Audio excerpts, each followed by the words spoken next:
I stood at the edge of the observation deck, watching as the submersible descended into the darkness below.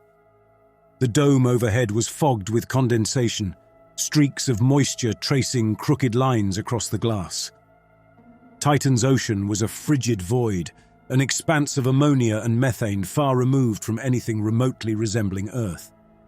The craft's lights cut through the murky waters, revealing nothing but the shifting shadow of the icy cavern's mouth.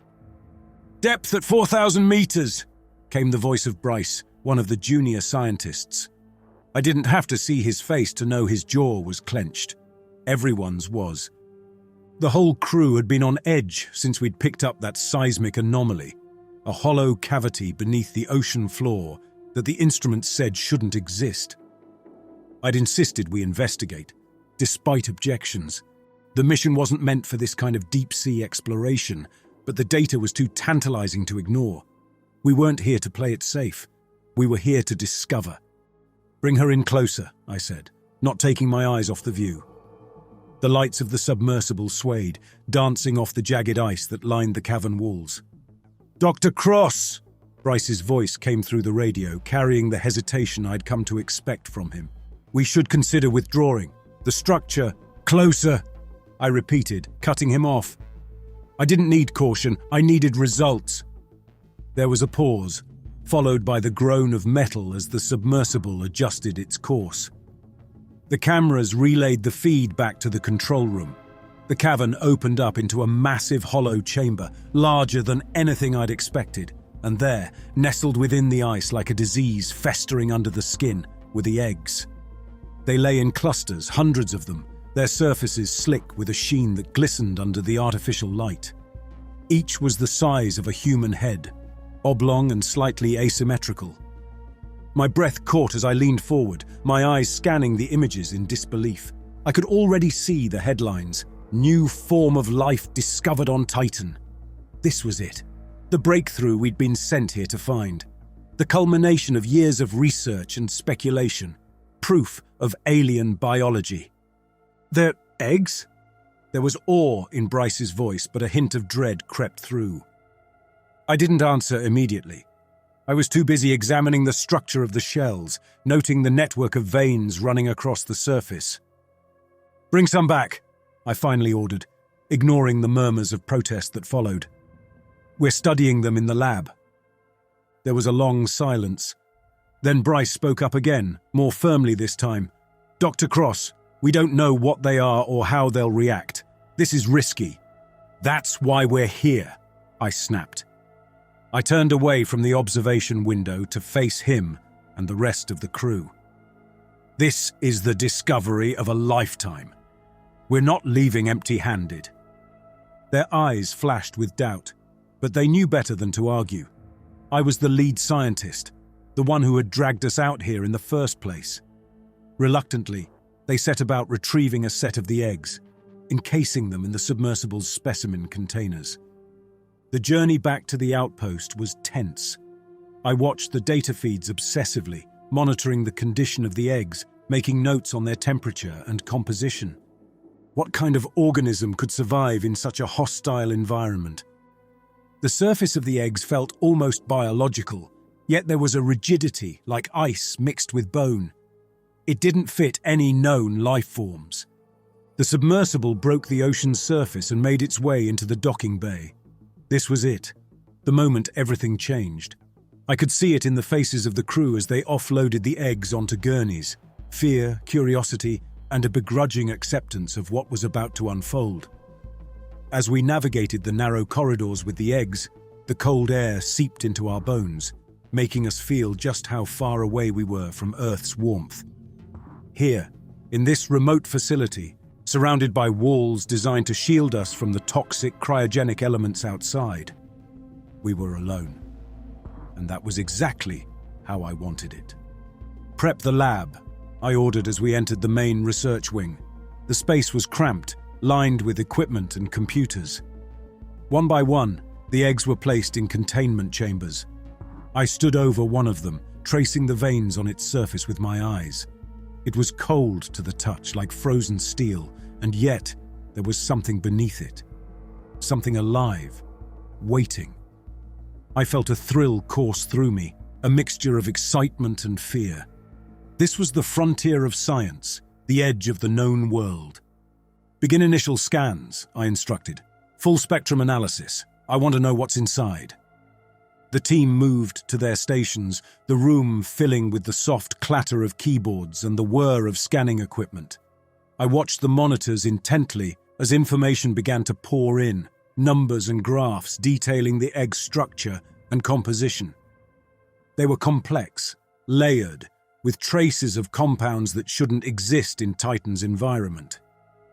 And then there was movement. I leaned in, squinting at the screen. The eggs were reacting to the scans, the outer shells shifting as if responding to the stimuli. I glanced up, my eyes locking onto the egg in front of me. A bead of sweat traced its way down my temple. "Something's changing," said Bryce from across the room. "The outer shell, it's..." A hairline crack appeared along the egg's surface. I stared, transfixed, as a thin line crept its way across the shell. A hiss escaped the egg, a sound that cut through the noise of our equipment. "Step back," I ordered, but even as I said it, I knew it was too late. The egg split open with a wet, tearing sound, releasing a burst of vapor that hissed into the air. The room fell silent, every eye locked on the scene unfolding before us. Inside, a viscous fluid glistened under the harsh lights. Something shifted within it, an obscure mass, its movements slow. I stepped back, trying to make sense of what I was seeing. Alien. Life. The containment seals hissed as they locked into place, forming a barrier between the lab and the rest of the outpost. I stared at the cluster of eggs as they settled back into stillness, their surfaces slick with whatever fluid had seeped out when they cracked open. "How the hell did they respond like that?" Bryce's voice came from behind me, strained and edged with fear. He was staring at the egg that had split, his gaze fixed on the mass within. "We didn't do anything that should have triggered a response." I ignored him, my focus locked on the monitors displaying the latest data. The egg's internal structure had shifted during the hatching. An inner membrane had torn, releasing an aerosolized substance that now permeated the room. We hadn't even identified what it was yet, but something in me knew it was more dangerous than we thought. "Run a scan of the room's atmosphere," I ordered. The instruments whirred to life, analyzing the airborne particles. I forced myself to take slow, measured breaths, trying to keep my mind from spiraling. The last thing we needed was panic. Panic led to mistakes, and out here, in the frozen depths of Titan, mistakes meant death. "It's strange," Lee, one of the lab techs, muttered as he read off the scan results. "High concentrations of ammonia and unknown organic compounds, but there's something else. It's like microorganisms, but not quite. Their structure is too complex for bacteria or spores." Bryce shot me a glance. "In other words, we have no idea what it is." "Keep running tests," I ordered. "We need answers." My eyes burned from staring at the screens, trying to make sense of the information flooding in. The eggs were emitting not just chemicals, but spores, microscopic, almost crystalline in structure, designed to disperse through the air. They were engineered for one purpose: to infiltrate any living system they came into contact with. "Dr. Cross!" Lee called out, a tremor in his voice. "These spores, they're already reacting to the air outside the chamber. They're spreading." I glanced up at the chamber window, my eyes tracing the tiny motes of matter swirling in the confined air. I felt an itch at the back of my throat, a dryness that made me swallow hard. It was psychosomatic, I told myself. It had to be. "Seal off the entire research wing," I commanded. "No one goes in or out until we get this under control." Bryce stared at me, his mouth set in a thin line.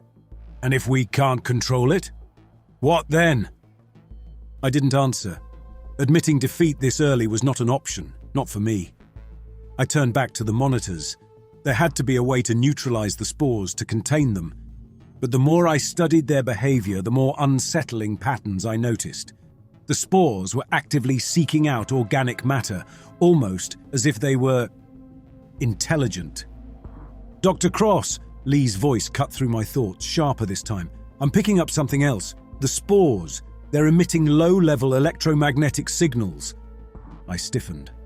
That wasn't possible. Biological entities shouldn't have that capability. I stared at the data, feeling a surge of cold fear. The spores were communicating. Not with us, but with each other. They were forming a network, linking together to operate as a collective organism. "Get everyone suited up," I commanded, the first grip of panic squeezing my chest. "Full biohazard gear." As we scrambled to don the protective suits, I felt a wave of nausea. My skin tingled, and a prickling sensation spread across my arms and face. I glanced down, my breath hitching. A faint rash had begun to form along my wrists, angry red lines tracing the veins beneath my skin. "Cross, your face!" Bryce's voice was unsteady. I touched my cheek, feeling the roughness there. I hurried to a nearby console and caught my reflection in the polished surface. My skin was blotchy, the color uneven, with patches of what looked like scales starting to form. I felt my heartbeat quicken, pounding in my ears as the implications sank in. The spores. They had already begun to infect us. "Quarantine procedures," I ordered, forcing myself to stay focused. "Everyone to the med bay.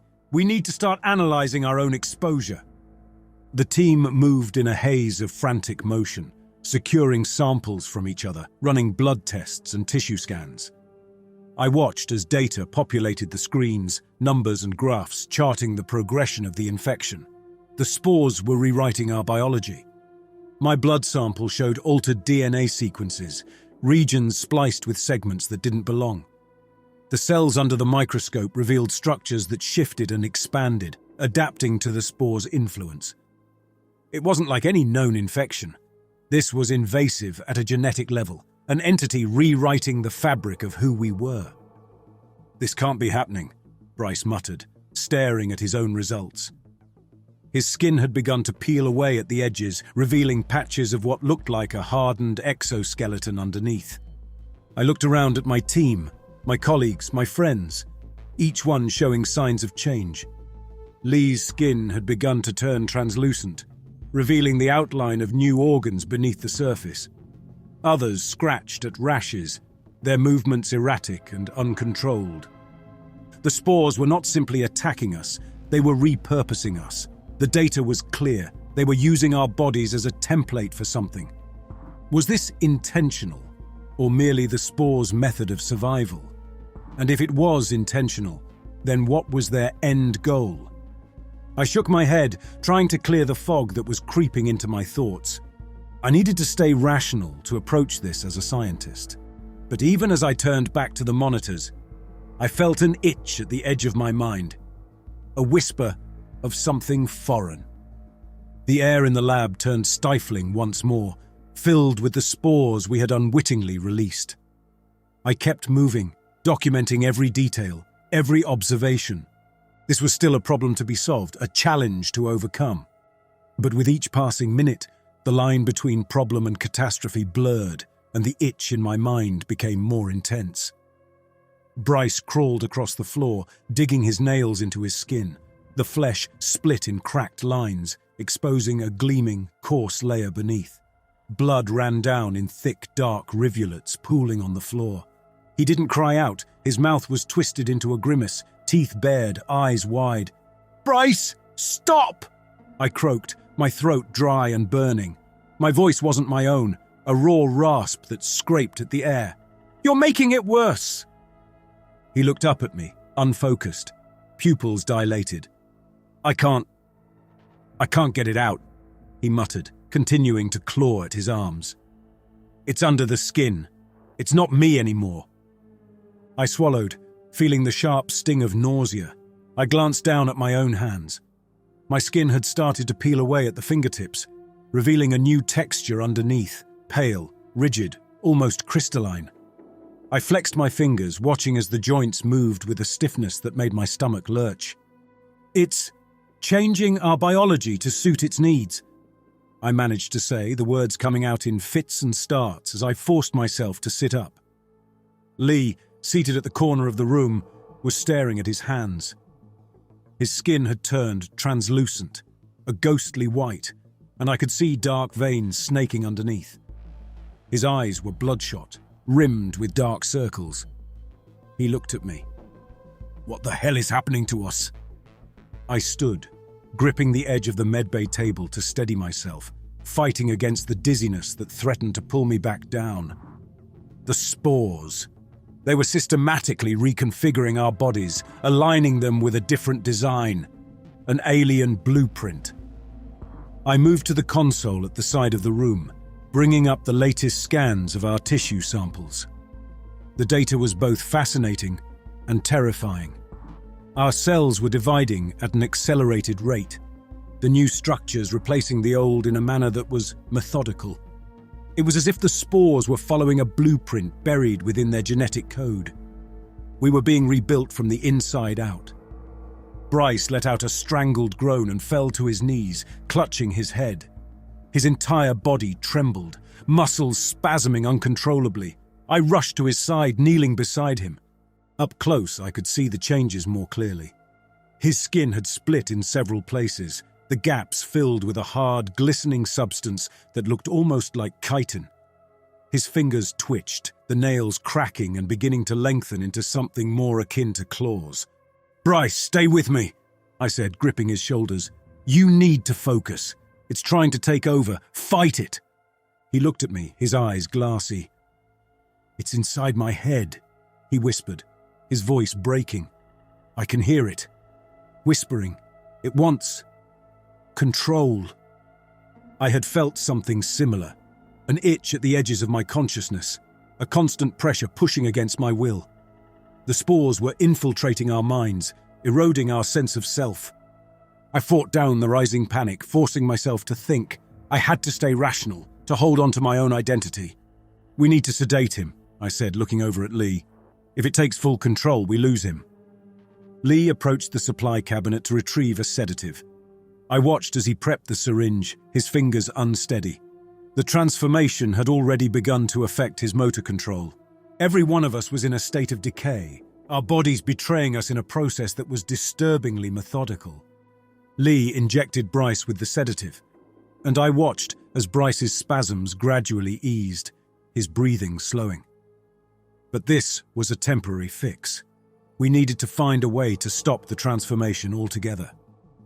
We had data, samples, evidence that the spores were methodically altering our biology. They had to be following some kind of sequence, a pattern that we could interrupt.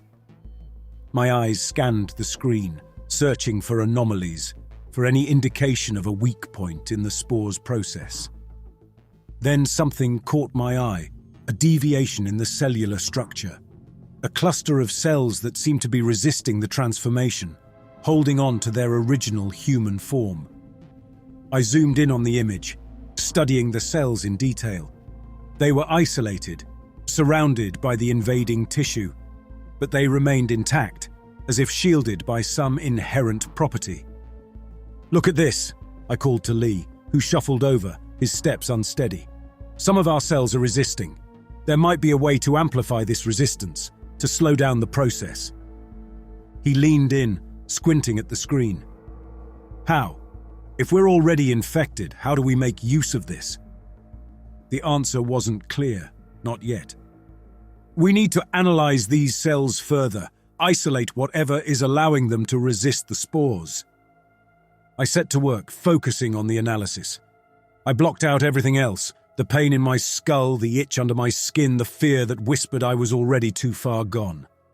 I had to stay in control, had to find a way to hold on to my humanity long enough to find a solution.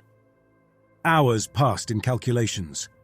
The spores continued their work inside us, reshaping our bodies. The infection was progressing, but so was our research. I finally identified a pattern. The resistant cells possessed a protein that the spores couldn't assimilate. It was a potential key to slowing down the transformation. But harnessing it would require more than a theory. We needed a way to synthesize and introduce this resistance on a larger scale. "We might have a chance," I said to Lee. "If we can extract this protein and amplify it, we can create an inhibitor to slow the transformation." He stared at me, his expression a mix of hope and exhaustion. "But will it be enough?" "I don't know, but it's all we've got." We worked together, piecing together a crude plan to extract the protein and synthesize an inhibitor. I operated the equipment, my fingers feeling foreign, clumsy. I pushed through the discomfort, ignoring the changes in my body as best I could. This was our last desperate attempt to fight back against the alien force consuming us. I glanced at Bryce, lying motionless on the floor, his body twitching occasionally as the alien influence continued its work. I looked at Lee, his eyes hollow, his skin glistening with the beginnings of a new, unnatural texture. I looked down at my own hands, the skin stretched and cracked, changing into something unrecognizable. We weren't just fighting an infection. We were fighting an invasion, a hostile takeover of our very selves. I inserted the last of the samples into the centrifuge. The room was too hot, or maybe that was just my body, throbbing with something not my own. I could feel the transformation inside me, creeping forward like an infection spreading through my veins, altering the fibers of who I was. "Just one more batch," I muttered to myself, eyes locked on the equipment as it began to whir. I had to stay focused. If I let my mind wander too far, I knew the alien presence would take advantage, filling in the gaps with its own thoughts. The centrifuge spun to a halt. I extracted the vial, a translucent liquid swirling inside. This was it, our first attempt at synthesizing a potential inhibitor. If we could introduce it into our systems, maybe we could at least slow the changes. I glanced back at Lee, who groaned, slumped against the console. His skin had gone translucent, the faint glow of shifting organs visible beneath the surface. He hadn't spoken in hours, only twitching occasionally as his body twisted itself into something unrecognizable. "We need to test it," I said, my voice thin, shaky. I filled a syringe with the inhibitor. "Who first?" Lee's voice was a whisper, his eyes fixed on the floor. I looked at Bryce, lying motionless, his chest rising and falling in shallow gasps. He was the furthest along in the transformation. It made sense to try it on him first. "Bryce," I said, more to convince myself than Lee. "We test on him." I moved over to Bryce, kneeling beside his convulsing form. His skin had split open in multiple places, hard ridges of alien growths pressing through. I pushed back the fear and injected the inhibitor directly into his bloodstream. His body stiffened, then relaxed, the spasms subsiding. We waited. The room was silent, save for the noise of equipment around us. Then Bryce's breathing began to even out, his skin smoothing as calmness settled in. It was working. But that was short-lived. Minutes later, his body began to twitch again, the alien influence reasserting itself. The ridges on his skin darkened, his fingers bending sharply into angles. I watched in horror as the changes accelerated, his face changing into a shape that was no longer human. The inhibitor had merely bought us time, a brief reprieve before the spores adapted and surged again with renewed force. I stood up, legs shaking beneath me. "We need to try again, a higher dose." I grabbed another syringe, filling it with a larger amount of the inhibitor. This time I looked at Lee. His condition was deteriorating faster than mine. His translucent skin was starting to split, revealing the glistening structures underneath. "Your turn," I said, approaching him. He looked up at me, eyes vacant yet still reflecting a hint of understanding. He rolled up his sleeve, exposing an arm marbled with darkened veins. I injected him, watching as the inhibitor spread through his system. His skin began to regain some opacity, the veins retracting slightly. He let out a shuddering breath, his body relaxing into the chair. "Feels clearer," he murmured, rubbing his arm, "like the fog is lifting. If it could work on Lee, even temporarily, we might have a chance." But as we sat there, Waiting, the familiar sensation of dread crept in. His skin began to ripple, the veins pushing back to the surface. The translucent patches grew larger, expanding across his face and neck. He let out a strangled gasp, his muscles spasming. "No," I muttered, stepping back as Lee's eyes rolled back into his head. The inhibitor had slowed the transformation, but only briefly. Now it was resuming, stronger than before. I watched helplessly as his body changed, the skin cracking and splitting open along his arms and legs. "It adapts!" Lee gasped out, his voice strangled as the transformation continued. "It knows!" I staggered away. The spores were adjusting to whatever we threw at them. I filled another syringe, this time for myself. My body was already changing, my skin stretched tight across alien growths, my muscles spasming at random.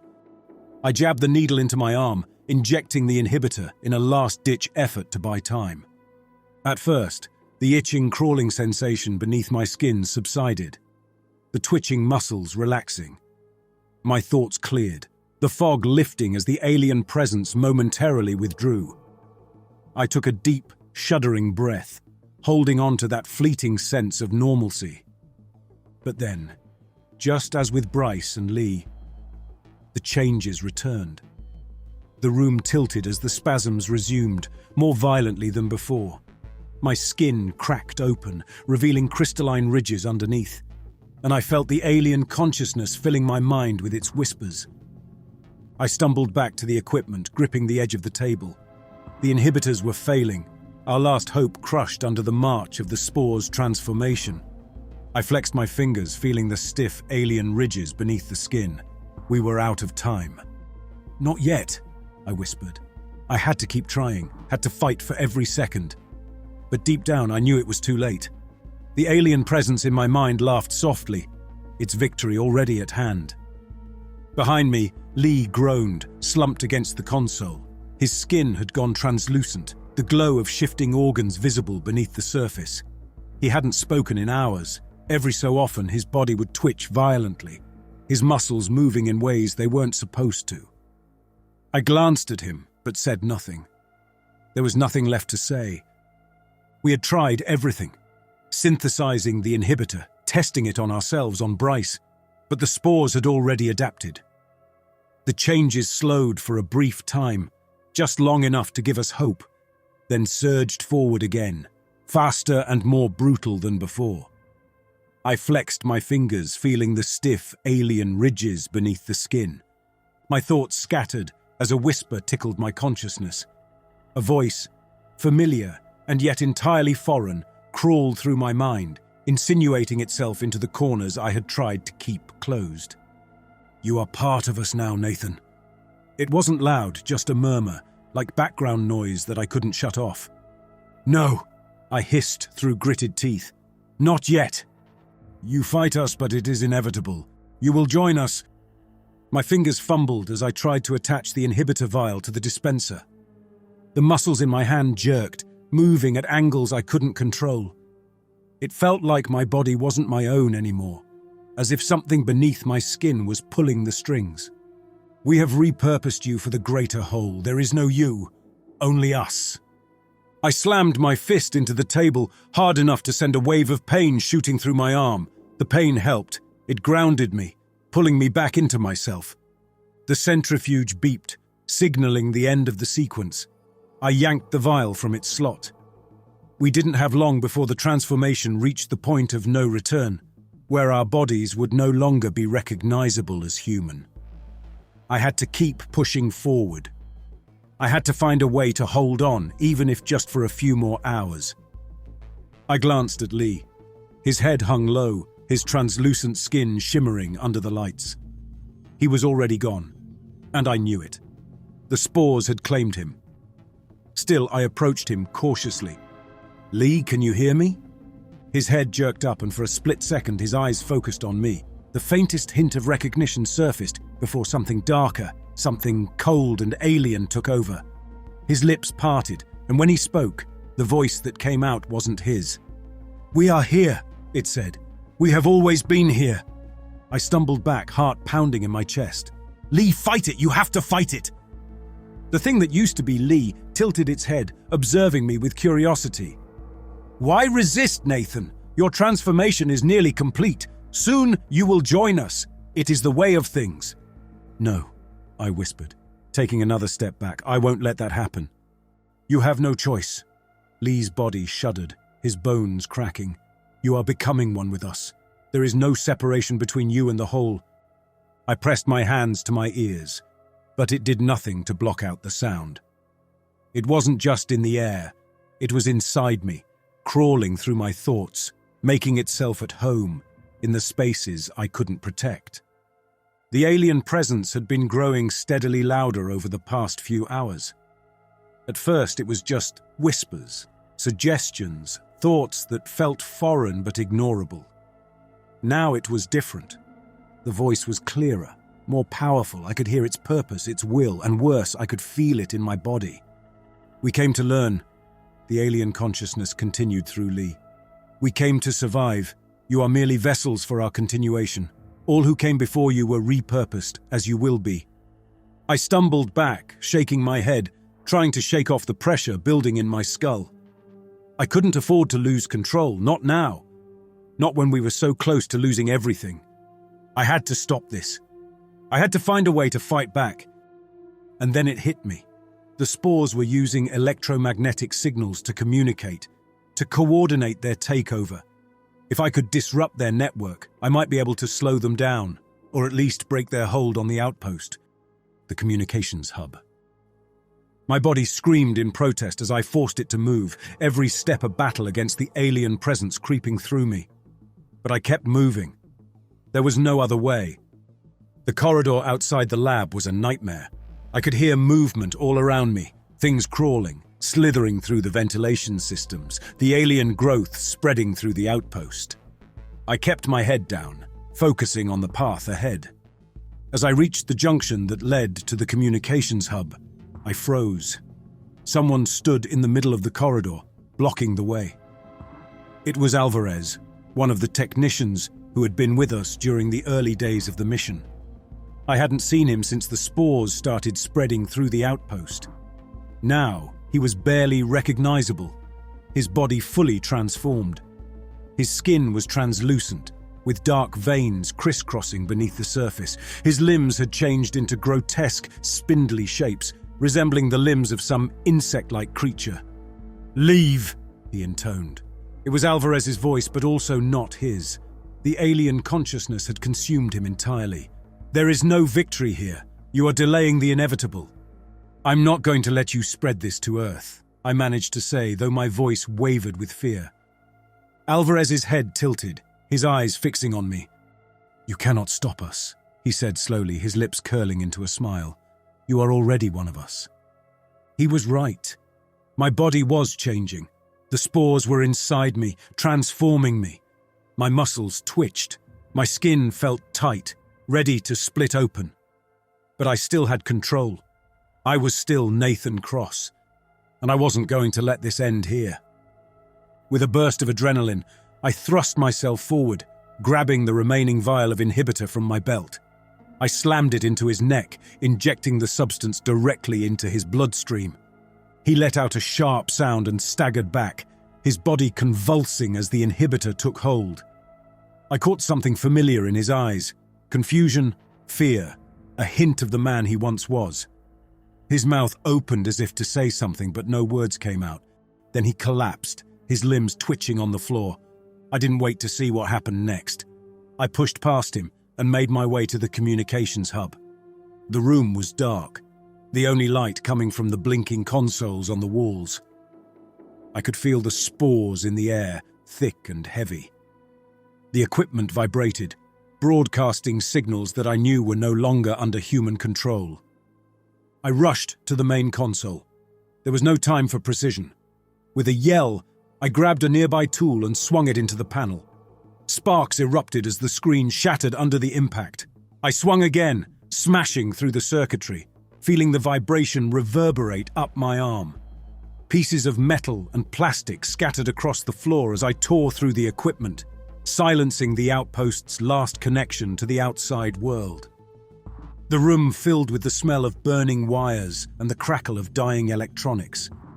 I stumbled back, collapsing to the floor as the pressure in my mind eased slightly. It wasn't over, but for now, I had stopped the signal. I had stopped the spores from spreading to Earth. As I lay there, I could feel the alien consciousness still inside me. The transformation wasn't finished, but I had bought us time. My body felt foreign, heavy. Each breath rattled in my chest, more a labor than an involuntary act. I'd done it. I had managed to sever the outpost's link to the outside world. For now, the spores were trapped here. With a groan, I forced myself to sit up. The world spun, shadows mixing with chaotic edges. I stared down at my hands. They didn't look like hands anymore. The skin had split open in places, replaced by patches of crystalline growths that refracted the weak light into shards of color. My fingers twitched, the joints moving in ways they shouldn't. I was losing myself, and fast.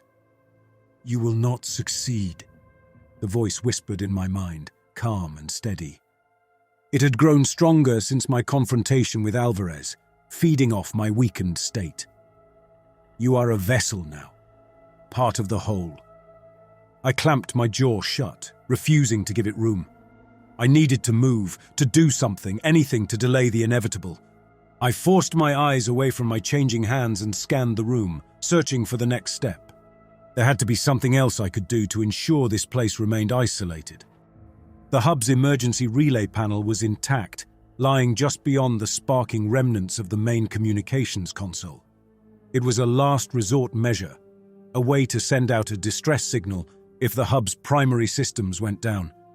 If I could disable it, I'd remove the outpost's final connection to the outside world. No signal, no escape for the spores. Grimacing, I crawled over to the panel, every movement agony as my muscles tensed and released in unpredictable spasms. The alien influence inside me strained against my effort, trying to lock up my limbs to stop me from reaching the panel. I bit down on the inside of my cheek, using the taste of blood to anchor myself in the moment. I pried open the panel, exposing a tangle of wires and circuits. The alien part of my mind pushed its way through, its thoughts flooding into mine. It showed me images of Earth, of spores drifting through the atmosphere, spreading across continents, repurposing the human race into a new alien form. I shook my head violently, rejecting the images, focusing on the task before me. I reached into the panel, fingers fumbling as I grasped at the wires. My hands wouldn't respond properly. The joints clicked and bent, fighting my every move. I dug in, yanking at the wires, feeling the slight resistance as they began to tear free. The relay went dark. A faint pop and a curl of smoke signaled that the emergency circuit had fried. I let out a breath, relief washing over me in a cold wave. It was done. The outpost was truly isolated now, and with it, the spores. There would be no signal to guide them off this frozen rock, no signal to bring them to Earth. But the realization of what I'd just condemned us to hit me. I slumped back against the wall, my breaths coming in gasps. We were trapped here. Whatever we had become, or were becoming, was now bound to this outpost. There would be no rescue, no return to who we were. We were finished, but at least we would remain contained. I glanced down the corridor leading out of the hub. I could make out shapes moving in the darkness. Figures changed and warped, the remnants of my colleagues shuffling aimlessly. They were beyond saving. We all were. I closed my eyes, trying to shut it out. My grip on myself was slipping, the boundaries of my mind blurring under the onslaught of the alien consciousness. I could feel my thoughts fracturing, splintering into pieces as it invaded deeper, replacing fear with a strange sense of acceptance. It promised unity, an end to struggle, to pain. The changes in my body were accelerating. My muscles moved in jerks, my skin tightening and cracking, giving way to crystalline growths that sprouted along my arms and chest. My senses began to warp. I could hear the spores in the air, their movements, their intentions. It was as if I was tuning in to a frequency not meant for human ears. I couldn't stop it. The transformation was too far gone, the alien influence too deeply embedded in every cell, every thought. Yet in the midst of it, there was still one small, stubborn part of me holding on.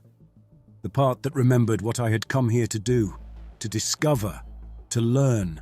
And that part wasn't ready to go quietly. I dragged myself across the floor, forcing my body to respond. Each movement was agony, my muscles seizing and releasing without my command. But I moved. I crawled towards the doorway, towards the corridor filled with my former colleagues. I didn't know what I was going to do. Maybe there was nothing left to do except face the reality of what we'd become. I pulled myself upright, using the wall for support. The figures in the corridor turned to me, their heads tilting in unison as they regarded me with empty, alien eyes. I could feel their collective awareness reaching out, connecting with the presence in my mind, drawing me into their network. As I neared them, they parted, making way for me to pass through. I could sense their recognition. They saw me as one of them now, a vessel reclaimed. "We are whole," the voice intoned, a chorus of thoughts reverberating through my mind. "Become with us." I stopped, swaying on my feet, fighting the urge to simply collapse and let it take over. My hands hung limply at my sides, twitching involuntarily. I was losing the battle, but not yet. Not yet. "You missed something," I muttered. The figures in front of me remained still, watching. "You won't spread." The presence in my mind rippled with irritation, confusion. It didn't understand why I resisted. It had taken everything from me, my body, my identity. And yet, there I stood, still pushing back against the tide. I felt a surge of pride even as I wavered on the brink of collapse. The corridor around me darkened as my vision began to tunnel. I sank to my knees, gasping, the pain and alien thoughts crashing over me. But before everything faded, I felt a grim satisfaction. I had done all I could. I had severed the outpost's link to the outside. I had bought time for humanity. The last thing I saw before the darkness consumed me was the swirling mass of spores in the air. They moved around me, through me, claiming their territory, their victory. I was no longer separate from them. I was becoming part of the whole. And then in the quiet of my mind, as the alien consciousness closed in, I whispered to myself, one last, desperate reminder. I was Nathan Cross. Silence followed, the whispering in my head growing distant. The last remnants of my self-awareness dissolved into the alien network, leaving behind only a trace of what had been. The outpost was quiet, filled only with the soft rustle of spores drifting through the corridors. The battle was over. The outpost was lost, its inhabitants repurposed, but its isolation was secured. Outside, Titan's icy expanse stretched into the void, silent, unfeeling. And somewhere, beyond the ringed giant, Earth continued to turn, oblivious to the ancient threat lying dormant, biding its time in the cold.